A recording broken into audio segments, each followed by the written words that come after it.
So welcome back dear students in Ritika mathematics class. I hope you all are fit and fine.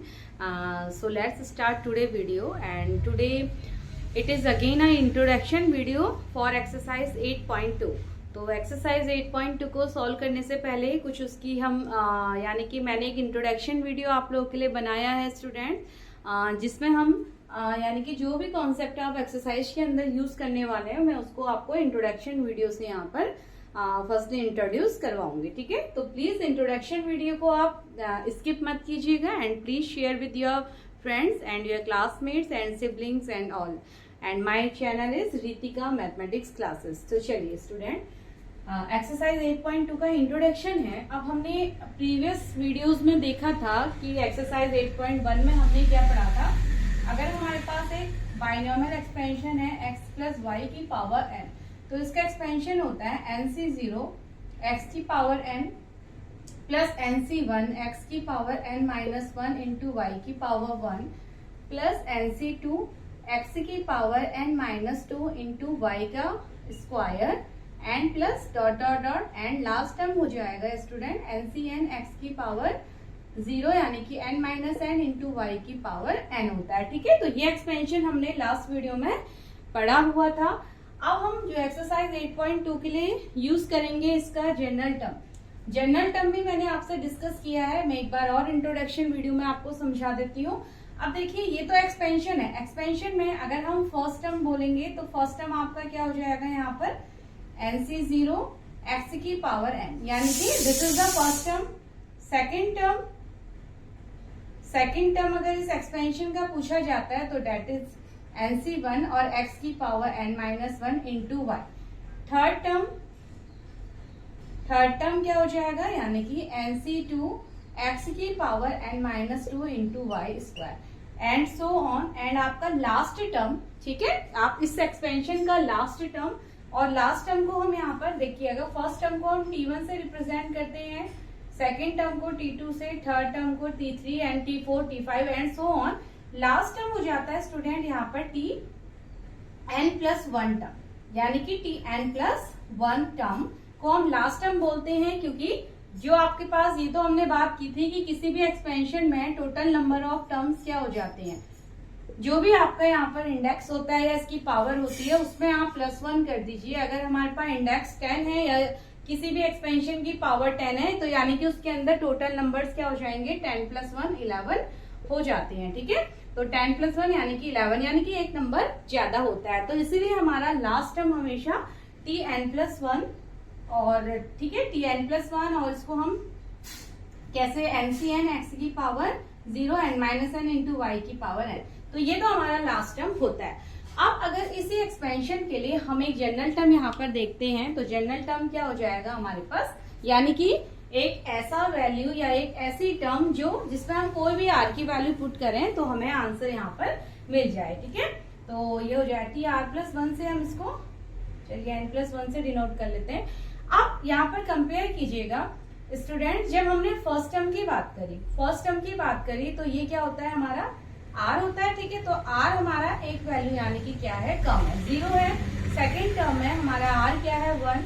Third term में r हो जाता है 2 and last term n था, तो यहाँ पर ये n+1 टर्म था, तो ये हमारा r की वैल्यू हमारी क्या हो गई, 1 नंबर, यानी कि NCR से हम इसको कंपेयर करते हैं। ये NCR होता है कॉम्बिनेशन फॉर्मूला, तो उसमें हमारा r क्या होता है, 1 नंबर हमेशा कम होता है। तो इसी को हमें ध्यान रखते हुए अपना एक r+1 यानी कि एक जनरल टर्म हम यहाँ पर बनाते हैं। तो जनरल टर्म क्या हो जाएगा हमारा, जनरल टर्म हो जाएगा tr+1।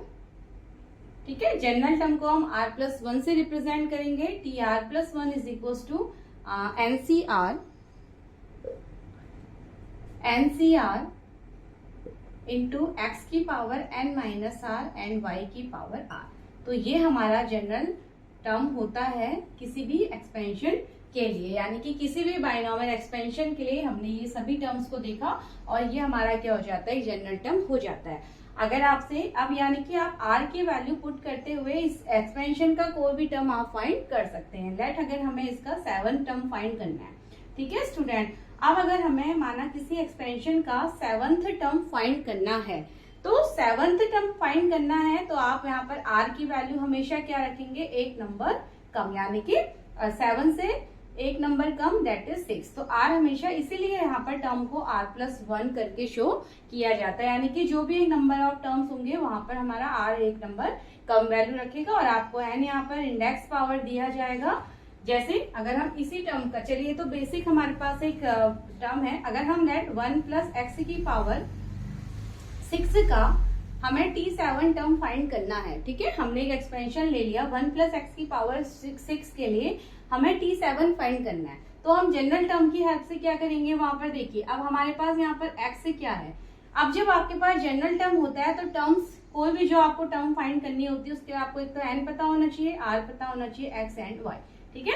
तो x हमारे पास क्या है, यहाँ पर x हो गया 1, y है x एंड n है 6 और r को हम सिचुएशन यहाँ पर जो भी हमारे अकॉर्डिंग तो रहता है, ठीक है, उसके अकॉर्डिंग हम जैसे t7 टर्म फाइंड करना था तो r हमारा इस केस में हो गया 6, यानी कि एक वैल्यू कम। तो चलिए फाइंड करते हैं, t6+1 यानी कि t7 टर्म हो गया, ठीक है, इज इक्वल्स टू n हो गया, दैट इज n 6r 6 से 6, ठीक है, 6 से 6 एंड इंटू x की पावर यानी कि 1 की power n minus r 6 minus 6 into y है हमारे पास x और x की पावर r, x की पावर r हो जाती है हमारी 6, ठीक है। तो 6 से 6 जब आप इसको सॉल्व करेंगे तो आपको यानी कि आप कॉम्बिनेशन फॉर्मूला अप्लाई करेंगे तो 6 से 6 होता है 1, ठीक है, 6 से 6 होगा 1 की पावर 0 1 और x की पावर 6, यानी कि इस एक्सपेंशन में ये 1+x⁻6 बाइनोमियल एक्सपेंशन में जो t7 टर्म होगा वो होगा हमारा x की पावर 6। तो इस तरीके से अगर आपको जनरल टर्म पता होता है student, then you can find any term value of any expansion, यानी कि किसी भी एक्सपेंशन की आप कोई भी टर्म यहाँ पर फाइंड कर सकते हैं। t9 टर्म फाइंड करनी है तो r की जगह आप 8 पुट कीजिए एंड बाकी सभी टर्म्स पुट करके आप फाइंड कर सकते हैं, ठीक है। तो ये तो हमने यहाँ पर देखा कि कैसे हम जनरल टर्म को फाइंड करते हैं एंड जनरल टर्म की हेल्प से हम किसी भी टर्म को यहाँ पर फाइंड कर सकते हैं स्टूडेंट। अब नाउ सेकंड चीज कोफिशिएंट, ठीक है, सेकंड चीज है यहाँ पर कोफिशिएंट। अब कोफिशिएंट जैसे लेट कोई मैंने एग्जांपल लिया, चलिए एक बार कोफिशिएंट को भी मैं आपको समझा देती हूँ, कई बच्चे यहाँ पर थोड़ा सा कंफ्यूज हो जाते हैं कोफिशिएंट को लेकर के।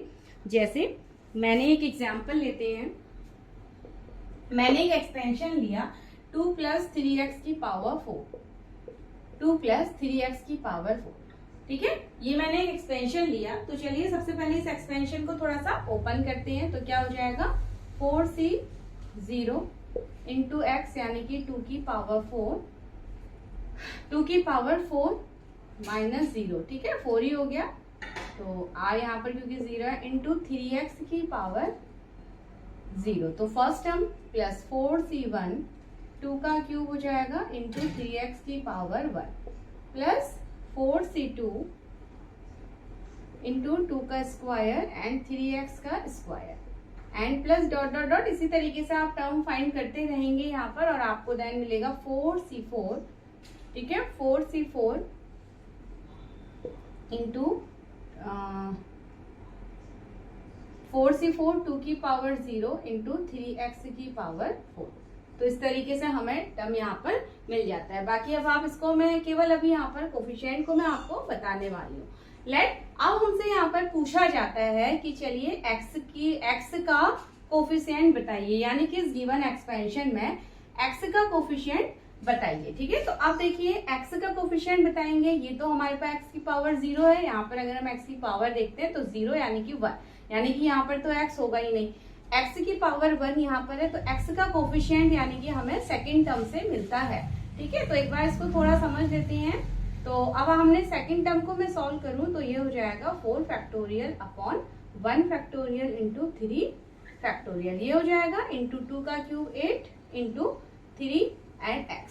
तो अब हमें अगर यहाँ पर कोफिशिएंट ऑफ x फाइंड करना है, कोफिशिएंट ऑफ x फाइंड करना है स्टूडेंट, तो कोफिशिएंट ऑफ x फाइंड करने के लिए यानी कि इस केस में अगर हमें कोफिशिएंट ऑफ x फाइंड करना है तो x को छोड़ करके बाकी जो भी नंबर्स यहाँ पर यानी कि जो भी कुछ यहाँ पर होगा, अगर लेट कोई अदर वेरिएबल्स भी यहाँ पर होता, ठीक है, अगर यहाँ पर कोई अदर वेरिएबल भी होता तो वो भी क्या हो जाता है, x का कोफिशिएंट हो जाता है। यानी कि अगर हम कोफिशिएंट ऑफ x की बात करें तो क्या हो जाएगा 4c1, यानी कि इसको आप ऐसे लिख सकते हैं 4c1, इसको थोड़ा सॉल्व करेंगे तो ये हो जाएगा, देखिए 4 इंटू 8 इंटू 3,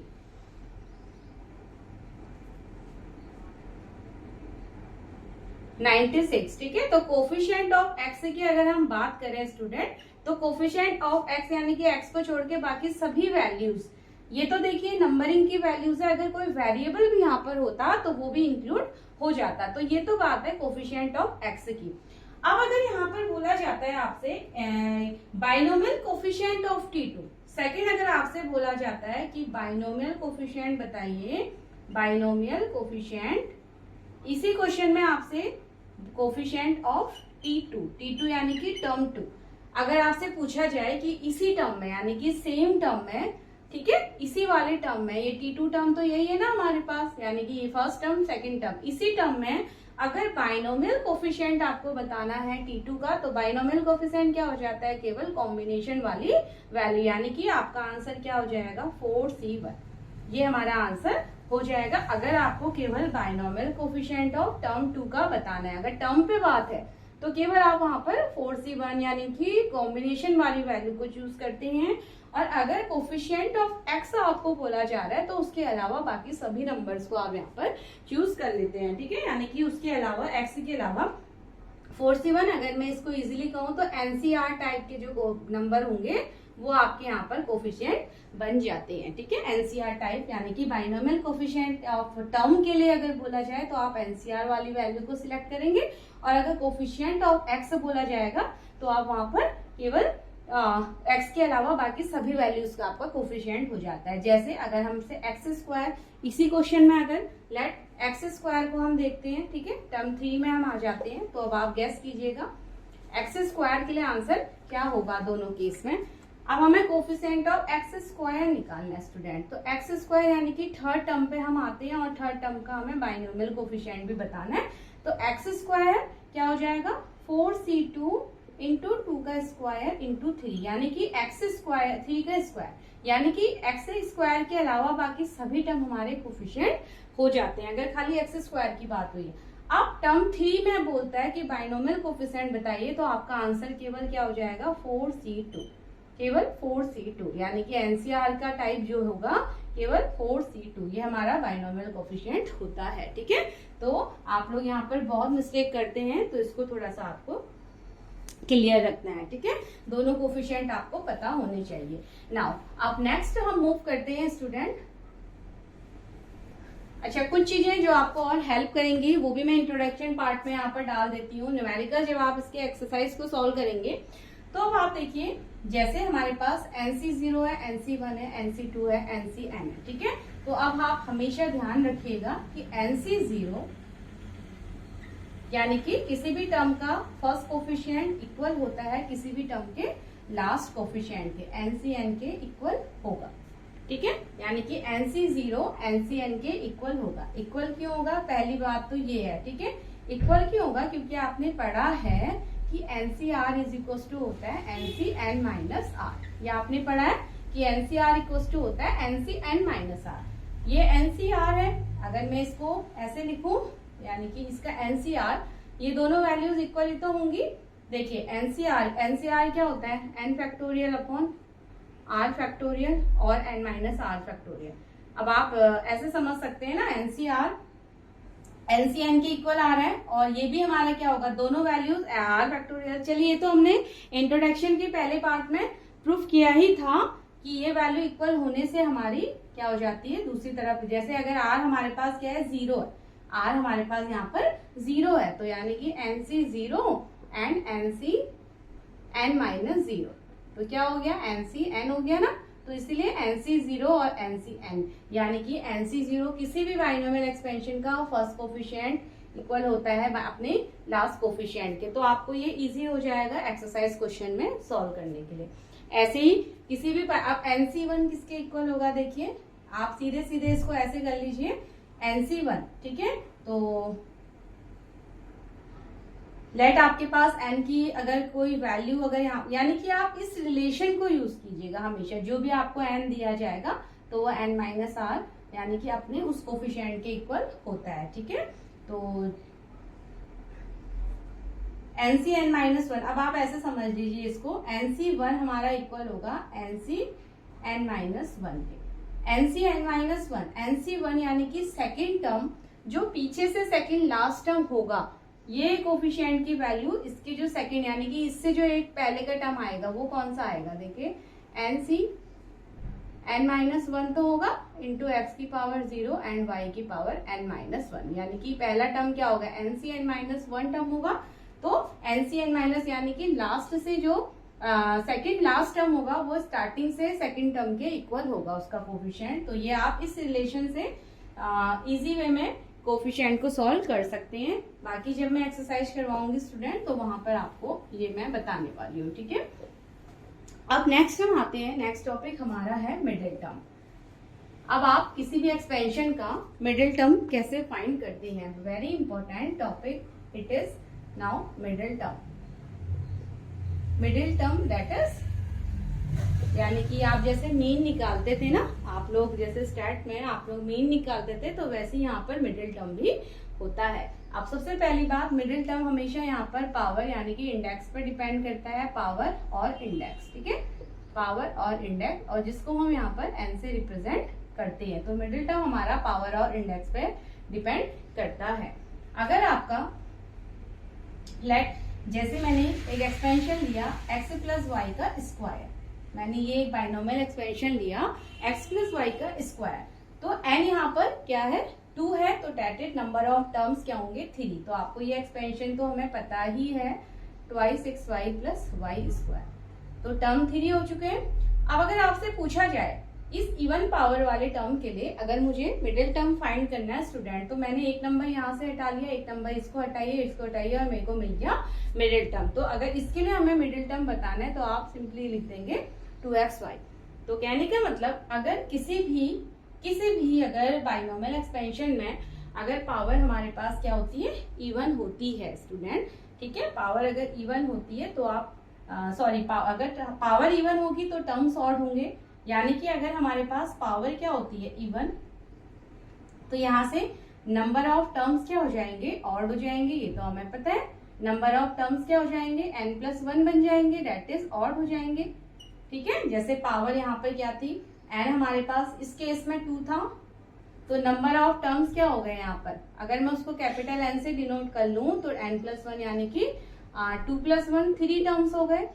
तो इस केस में हमारे पास केवल एक ही यानी कि मिडिल टर्म होता है, ठीक है, उस केस में हमारे पास केवल एक ही मिडिल टर्म होता है। तो सबसे पहले हमने ये देखा कि पावर इवन है तो आप नंबर ऑफ टर्म्स फाइंड करेंगे, और नंबर ऑफ टर्म्स अगर आपके पास ऑड आते हैं तो ऑड के केस में यानी कि 1 2 3 ऑड थे, तो हमने देखा केवल एक ही मिडिल टर्म हमारे पास होता है, और उस मिडिल टर्म को यानी कि, ठीक है, तो और उस मिडिल टर्म को हम कैसे फाइंड करते हैं, उसको हम फाइंड करते हैं by formula capital N plus one by 2 से, यानी कि इस फॉर्मूले का n plus one by 2 term हमारा क्या हो जाएगा, मिडिल टर्म का फॉर्मूला दे देगा, ठीक है।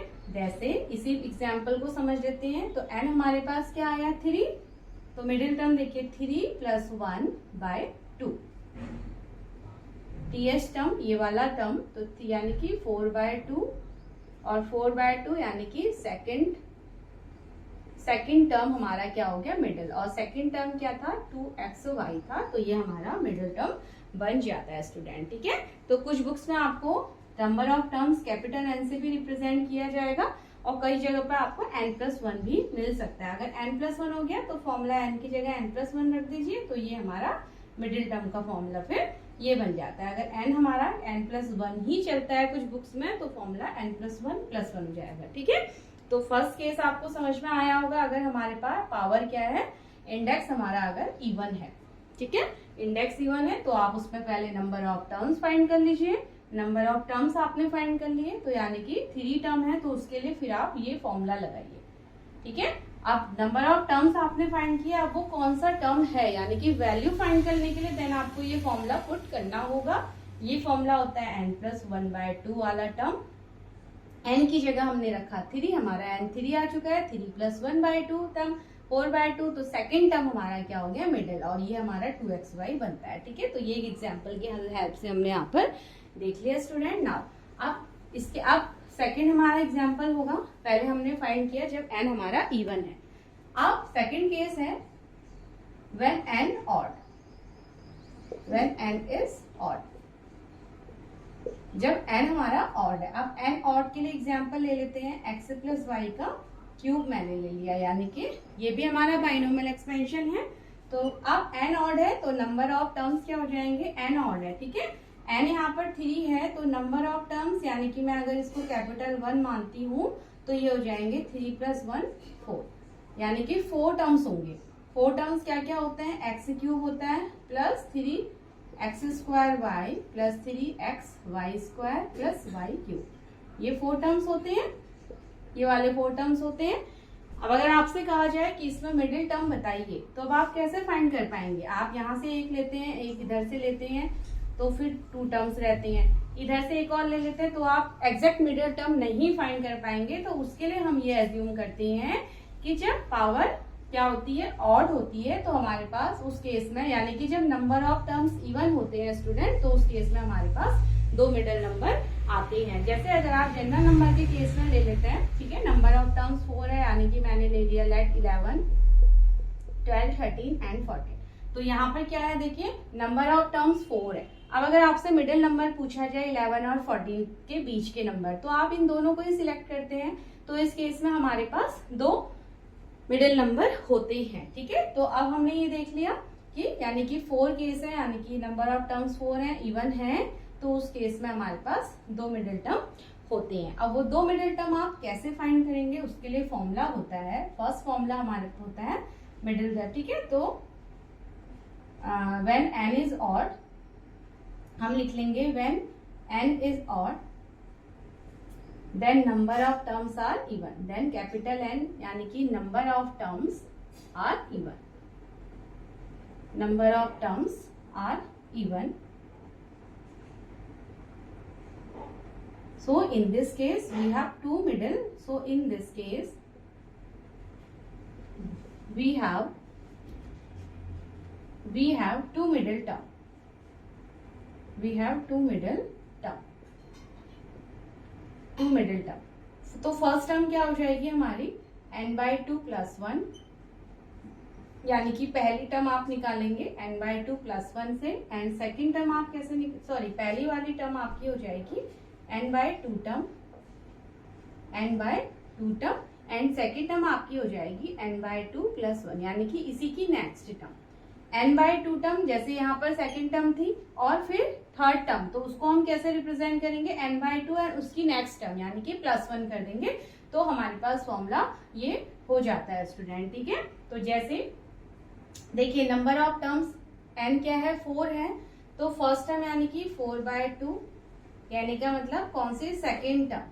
सेकेंड टर्म हमारी एक तो मिडिल टर्म होगी, और हमारी सेकेंड टर्म क्या है, 3x² y है यहाँ पर, एक तो ये भी मिडिल टर्म हो गई, और देन नेक्स्ट अगर यहाँ पर देखते हैं तो 4/2 + 1, और 4/2 क्या थी, सेकेंड टर्म थी ना, तो सेकेंड, तो 2 + 1 कर लेते हैं इसको सीधे। ठीक है, और 2 + 1 यानी कि थर्ड टर्म भी यहाँ पर हमारी क्या हो जाएगी, मिडिल टर्म हो जाती है, और थर्ड टर्म है इस केस में हमारी 3xy²। तो इस तरीके से आप, ठीक है, when you have number of terms are even, then we have 2 middle terms। तो आप, आई होप आपको मिडिल टर्म्स का कंसेप्ट यहाँ पर आपका क्लियर रहा होगा स्टूडेंट्स। तो चलिए, ये था हमारा इंट्रोडक्शन पार्ट एक्सरसाइज 8.2 का। तो इसके बाद नेक्स्ट वीडियो में हम मिलते हैं एक्सरसाइज के सॉल्यूशंस के साथ।